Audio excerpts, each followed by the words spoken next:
If you're procrastinating, it's probably because of three things. One, you're either uncertain. Two, you're overwhelmed. Or three, you're not motivated.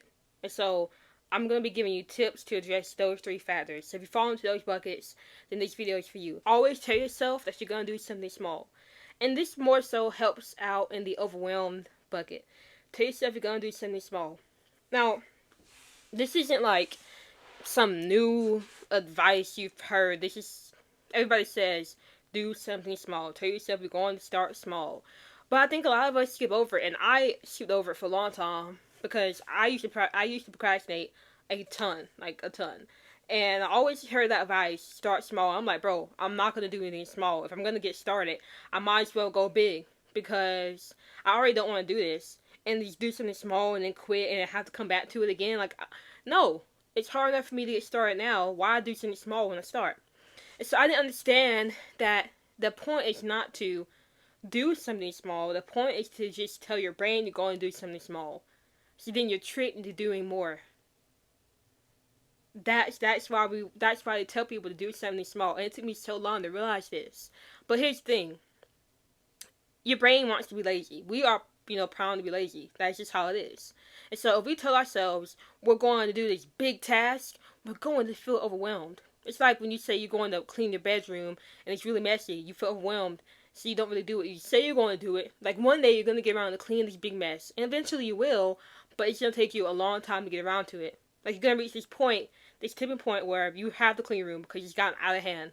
And that's when you feel the pressure to do it. And the same thing happens whenever you're procrastinating. Usually you reach towards like the last 2 days of your deadline and then you get started. But if you were just to tell yourself you're going to do something small, that overwhelming feeling inside wouldn't be there. Because it's not a big thing. If you literally told your brain, told yourself, I am literally just going to pick up one shirt and hang it up, it wouldn't be hard to do. You could do that. But here's the thing. By doing that, now you're allowing momentum to kick in. And when momentum kicks in, now you're going to be able to say, okay, I'll do a little bit more. I'll do a little bit more. I'll do more. Until you realize you're in the zone, you're cleaning, you don't want to stop. And that's exactly why people say start small. Because you're not doing it, you're not starting small to end small. You're starting small to end big. Because when you start small, you give yourself a chance to feel the momentum to push you forward. But if you always say you're going to do something big because why would you not do something big, especially if it's something you don't want to do? You might as well just go ahead and knock it out in one go. When you're never gonna get started. So if you're overwhelmed and you're procrastinating because of that, literally just tell yourself you're going to do something small. And don't get in the mindset of where like, there's no point in doing something small. Might as well do something big, whatever. No, just tell yourself you're going to do something small, so that you can trick your brain into not making you feel these bad emotions that will make you want to run away from the task you need to be doing. You got to get your brain to work with you. And the best way to do that is by saying you're only going to do something small. That's the first tip I can give you, which is, like, if you're overwhelmed by the work you have to do, and that's why you're procrastinating, then just tell yourself you're going to do something small. And believe it. And then act on that small thing. And momentum will kick in, and you'll end up doing a lot more than what you said you're going to do. But always start the session saying you're going to do something small. Go into every single session with that on your mind, and I promise you, you will be able to get so much done. Because you'll actually get started. And once you get started on that small task, momentum will kick in and you'll do more. Now, these next 2 points are going to be for people who are not motivated. The first thing I would say if you're not motivated is to give yourself a finish line. Like, think about a race. Would you run a race if there was no finish line? No, because there's no point. Are you going to be doing this running, and never ending? So there's really no point. You don't know when the end is near. You're just going to keep going. Everything has a finish line. We even have a finish line. An expiration date when we die. This video has a finish line. And you saw the time on that video and said, you know what? That's not long a time to stay and watch the video, so I'll watch it.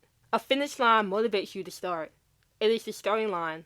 We think the starting line starts at the start. The starting line starts when you see there's a finish line. Because now it gives you permission to start.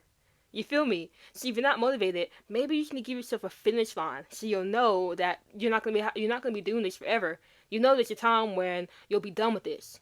And I use this a lot. When I started writing, because I didn't write a lot, but when I wanted to get into writing, I told myself I was just going to write for 30 minutes, 4 times a day. And so it was easy for me to start writing because I knew at some point I was going to be done writing. Once the 30 minutes were done. And so I put a Pomodoro, the Pomodoro technique. There's a clock you can get on your computer, and I put up there. I put 30 minutes, and I could just see 30 minutes ticking down, and that gave me motivation to just stay in my seat and write, even if I wasn't writing good things, like the writing was trash. It still gave me motivation to stay where I was and write, because I knew once the time was up, I was done. All right, so that's the first tip I can give people who are not motivated. The second tip is have a reward. Okay, you gotta have a reward for when you finish the task you're working on. And I remember hearing this from Thomas Frank. I don't know if you watched him, but he's this self-improvement channel on YouTube. He always mentioned having a reward at the end of your task, and I never really understood it. I didn't think it was like whatever, so I didn't do it. And I wish I had, because that is some sound advice. Like, you should really have a reward at the end of your task, so now you're going to be motivated to do it. Now, here's the thing that I learned that he didn't talk about, that Thomas Frank didn't talk about. I took this step further, and I told myself, I thought about all the rewards I get on a daily basis. Getting on my phone, that's a reward. Eating breakfast, that's a reward. Taking a shower, that's a reward. Going outside to look at the sun, that's a reward. Things like that we don't even think about as rewards, they're typically rewards. And so I was like, well, what if I just told myself I can't do those things I love to do until after I get something done?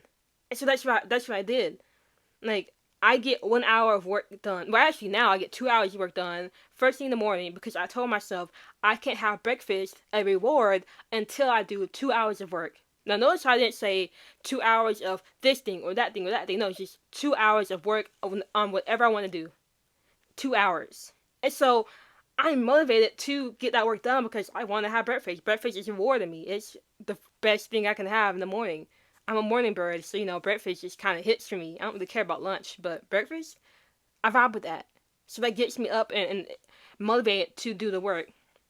Now, when I finish those 2 hours and have breakfast, then I'll have another work session, but I tell myself I cannot go for a walk outside and read my favorite book until I finish this. So now I'm even more motivated because I want to read my book. So I'm just going to go ahead and get this work done. And now tie that in with the finish line by giving myself a certain time for when I'm going to be done. Well, that adds on to motivation to get started on the work.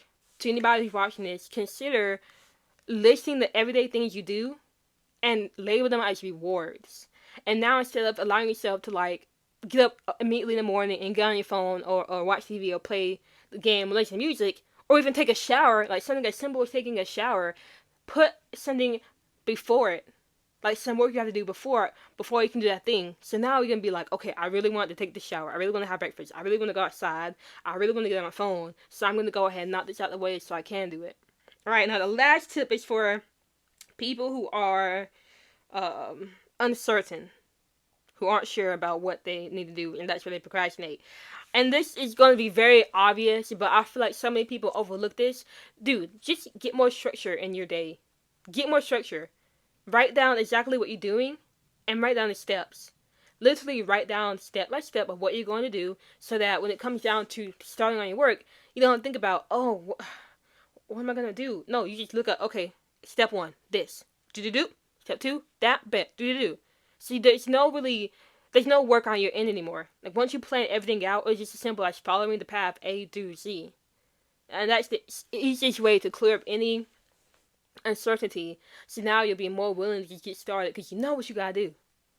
If you don't know what you gotta do, it's gonna make it that much easier to procrastinate. And this takes some time to plan out what you gotta do, because you gotta look at the task and then think about, okay, well, what's the first step I can do to get this done, and then what's the second, the third, and how do I know when it's finished, all that stuff.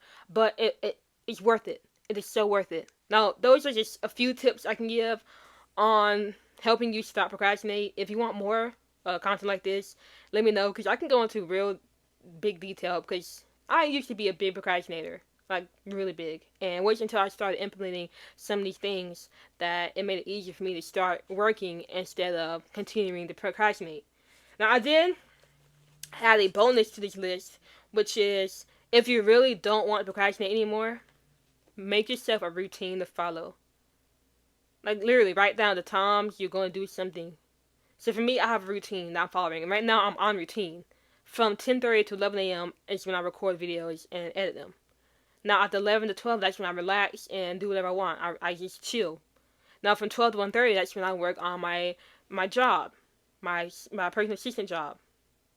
Then from 12:30 to 1, that's when I go into my room and daydream. Then from 1 to, like, you see how I'm continuing, like, I know every hour, every minute what I'm supposed to be doing. And so now I don't really need to procrastinate because I know what I have to get done at what time. So for me, work gets done from 5 to 6. I work for 1 hour. Then I walk around the block from 6 to 6:30. Then I come back 6:30 to 7:30, another hour work. Then I go for a walk, and then I have breakfast. And so it continues, and I don't have to worry about, okay, well, when can I start around and do this work? I don't have to worry about that because I have a routine. I just follow it every single day. And so that really helps with me not procrastinating because I have times in the day to do this, do that, do that. Hopefully these tips helped you. Try them out. Try it out for a week. I'm telling you, these things, they are so small, they're easy to overlook. And for a long time, I was the person who listened to the stuff and overlooked it because I thought it couldn't work for me. And so I kept procrastinating. And until I realized that there's actually merit behind these things, even though they're so simple and I don't really want to do them, there's merit behind it. And once I start doing the things, even though I was kind of iffy about it, I noticed I stopped procrastinating a lot more. And so, if you have these doubts in your head that it's not going to work for you, that it's not, it's iffy, it's like whatever, this is just stupid, I'm telling you, you just try it out for a week. Just try it out for a week. And I promise you that it will work and you will stop procrastinating. But first, you have to believe that you can. Believe that you can, and you will. Alright? That is it for today. Take action. Stay consistent. Make your goals happen. Look at that tagline. Man, we figured it out. Alright. I'll see you later.